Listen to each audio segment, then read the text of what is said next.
ওরা কি দেখে না যে আমি পৃথিবীকে চতুর্দিক হতে কমাইয়া এনেছি? আল্লাহ আদেশ করেন, তাঁর আদেশ রদ করার কেউ নেই, এবং তিনি হিসাব গ্রহণে তৎপর।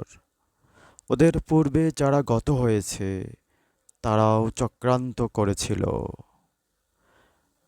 কিন্তু সমস্ত চক্রান্ত আল্লাহর অধীন।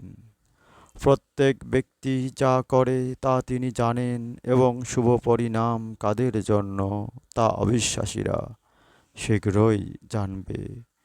যারা অবিশ্বাস করেছে তারা বলে, তুমি আল্লাহর প্রেরিত নও।